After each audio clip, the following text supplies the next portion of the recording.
My girlfriend texted from a girls' trip. We need to talk. I think we should see other people. I replied, clarity is good. Then I posted my new relationship status and a photo of me handing the keys to our apartment back to the landlord. Her friend started frantically texting me, asking why her belongings were on the curb.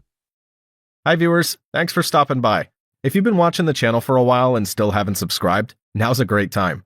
Let's get into the story. I'm writing this from a mostly empty apartment that smells like cleaning products. It's quiet, and for the first time in about 4 days, my stomach isn't a solid knot of dread. It feels more like relief, which is a strange thing to feel after your life gets turned upside down. My girlfriend, Maya, and I had been together for 3 years. We'd been living together for 2 of them in a great apartment that we both loved. Our lease was set to expire at the end of this month, and for weeks we had been talking about renewing it for another year. We had the appointment scheduled with the landlord to sign the new paperwork this coming Friday. That detail is important. Last Saturday, Maya left for a week-long girls' trip to Miami with her 2 best friends, Chloe and Jessica. I helped her pack, drove her to the airport, and kissed her goodbye. Everything was normal. We texted a bit the first couple of days. Standard stuff, pictures of the beach, complaints about the price of drinks. Then, on Tuesday night, my phone buzzed with a message that detonated everything. It was from Maya. The text read, "Hey, have had a lot of time to think out here. We need to talk when I get back. I think we should see other people." See other people. It's one of those phrases, isn't it? It's a coward's eject button. It's designed to be a conversation starter, but it's really a statement of intent. It's a way to put your partner on ice, keep them in reserve as a safety net while you test drive other options without guilt. For 3 years, I had been her partner. In the space of one text message, I was being demoted to an option. Something inside me didn't break, it just clicked into place. All the little moments of her being distant lately, the way she was glued to her phone, the vague work stress explanations, it all came into sharp focus. The hurt was there, deep and cold, but on the surface, I just felt this strange, surgical calm. She wanted clarity? Fine. I would give it to her. I stared at her message for a minute, then typed my reply. It was only 3 words. Clarity is good. I hit send. Then I put my phone on silent and went to work. The next morning, I called our landlord. I explained that our plans had changed and that we would not be renewing the lease. I confirmed that I would be vacating the property and returning the keys by our official move-out date, which was this Saturday, just 3 days away. He was surprised, but said as long as the apartment was clean and the keys were returned on time, it was no problem. Then, the packing began. I was methodical. I packed my books, my clothes, my computer equipment. All my stuff was boxed up by Wednesday evening. Then I started on Maya's things. Her entire life was intertwined with mine in that apartment. I packed every piece of clothing, every shoe from her ridiculously large collection, every makeup palette, every framed photo of us. I emptied her drawers and her side of the closet. I took down her art from the walls. I boxed it all up carefully, labeling each box with a black marker. Maya, clothes, Maya bathroom, Maya sentimental. I worked for 2 straight days, fueled by coffee and a grim sense of purpose. By Friday night, the apartment was divided into 2 distinct territories. My life, stacked and ready to move, and her life, neatly containerized. On Saturday morning, I had movers take my belongings to a new, smaller apartment I'd found in a frantic but successful search. Once my things were out, I began the process of moving her belongings. I hauled every single box, every bag, every piece of her furniture that wasn't built in, out of the apartment and placed it neatly on the patch of grass next to the curb. I covered the entire pile with 2 large, heavy-duty tarps I bought from a hardware store, in case it rained. The apartment was now completely empty. I spent the next 4 hours cleaning it from top to bottom. I patched nail holes, scrubbed floors, and cleaned the oven until it shined. It looked better than when we moved in. At 5 o'clock, I met the landlord outside. He did a walkthrough, looked impressed, and I handed him the keys. My friend, who had come to help with the final clean, took a picture of me shaking the landlord's hand, a genuine smile on my face for the first time in days. I went back to my new, quiet apartment, opened my laptop, and went on social media. I changed my relationship status to single. Then I posted the photo. The caption was simple. Sometimes you need to close one door to open another. Handing back the keys to the old place and officially starting a new chapter. Clarity is a good thing. I didn't tag anyone. I didn't have to. Within an hour, the frantic texts began. The first was from Chloe, Maya's best friend. Alex, what is going on? Jessica just saw a post from someone in your old building. Why are all of Maya's things on the curb? I let the message sit there for a moment, the words glowing on my screen. I took a sip of water and started typing my reply. Update 1. The initial text from Chloe was just the first drop in what quickly became a flood. My phone started vibrating non-stop with messages from her, Jessica, and a few of their other friends who were on the Miami trip. They were all variations on the same theme: shock, confusion, and rapidly escalating outrage. Chloe. Alex, answer me. People are taking pictures of her stuff. Are you insane? Jessica, what did you do? Maya is crying her eyes out here. We had to tell her. You need to fix this now. I decided to respond to Chloe, as she seemed the most capable of forming complete sentences. My reply was calm and factual. I wrote, Hi Chloe. On Tuesday, Maya texted me that she wanted to see other people. I respected her decision. Our lease was expiring this weekend, so I vacated the property as required and left her belongings for her to arrange pickup. Her response came back instantly. She didn't mean break up right now. She wanted to talk when she got back. You can't just throw her life onto the street, I replied. Her text was clear. I accepted it. The lease ended. There was nothing more to discuss. That's when my phone started ringing. It was Maya.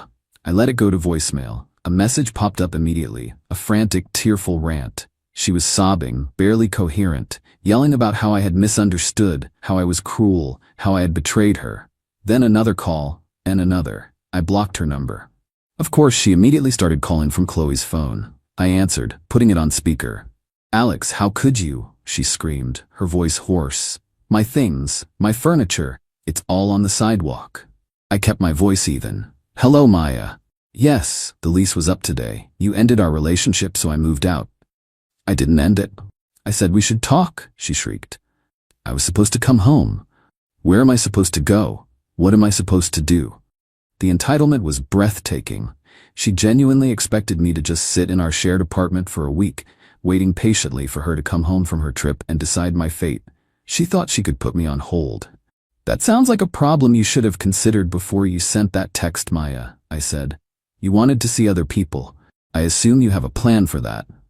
There was a choked sound, and then Chloe's voice cut in. This is because of Chad, isn't it? You're punishing her because of Chad. Silence. I had no idea who Chad was, but I had a very strong suspicion I was about to find out. I just waited. Chloe, shut up. Maya hissed in the background. Too late. The pieces clicked. There was a guy. Of course there was a guy. Her time to think was a test run with someone new she'd met in Miami.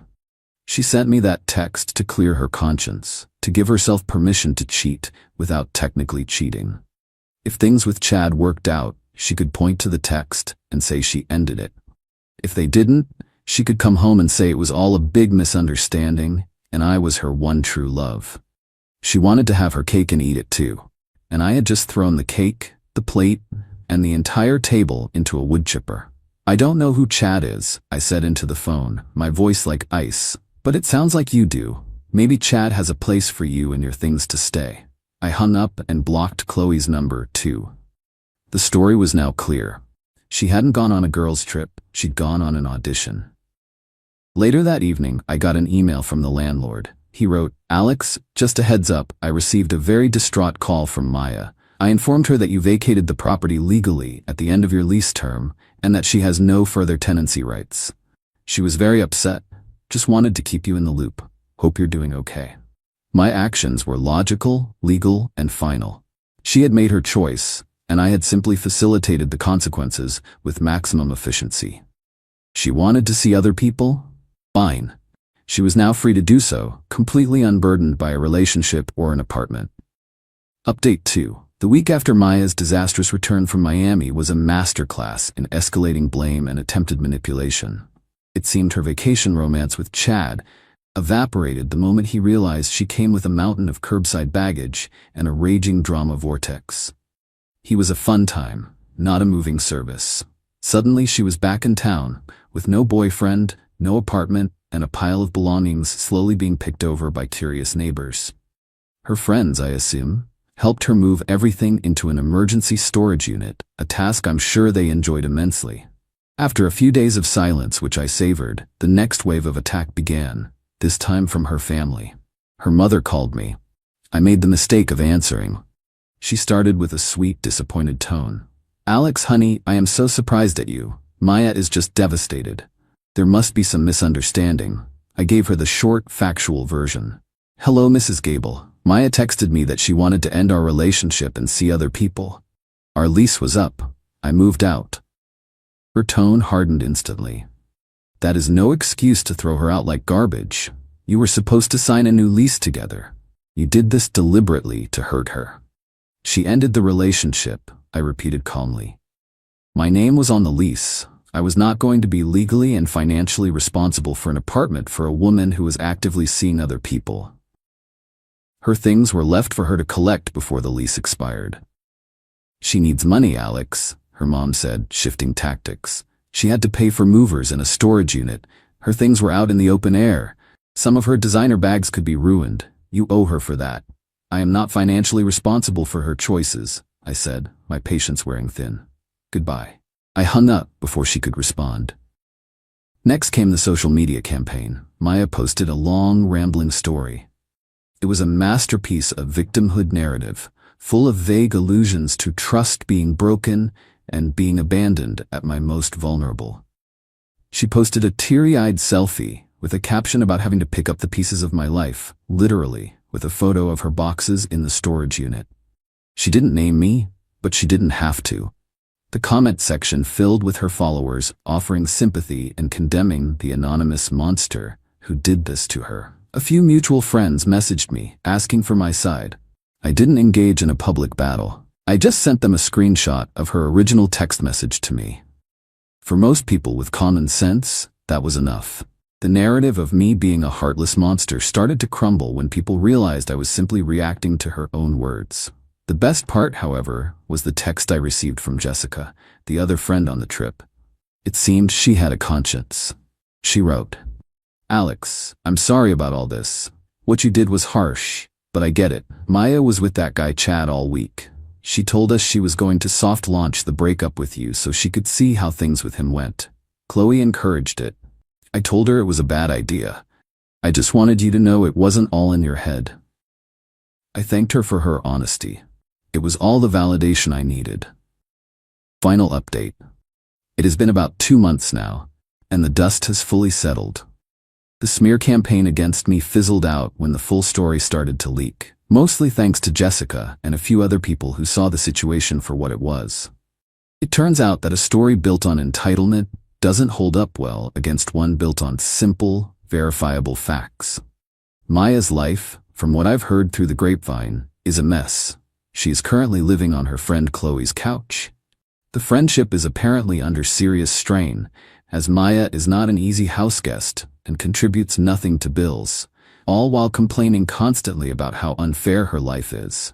She tried to make another run at Chad, but he wanted nothing to do with her drama. She even tried one last desperate move about a month ago, sending me a long, rambling email. In it, she claimed I owed her thousands of dollars for the security deposit that she believed she was entitled to, plus compensation for her emotional trauma. I didn't reply. Instead, I forwarded the email to my lawyer, who drafted a very simple cease and desist letter. It stated that any further attempts to contact me or demand money would be treated as harassment. She went silent after that. As for me, life is good. My new apartment is smaller, but it's mine. It's calm and quiet. A few weeks ago, I received a check in the mail from my old landlord. It was my full security deposit. Included was a handwritten note. "Alex, the apartment was left in immaculate condition. Thank you. Wish you all the best." Seeing that check, that note, felt like the final word. It was quiet confirmation that I had done the right thing, handled my business cleanly, and closed the chapter with integrity.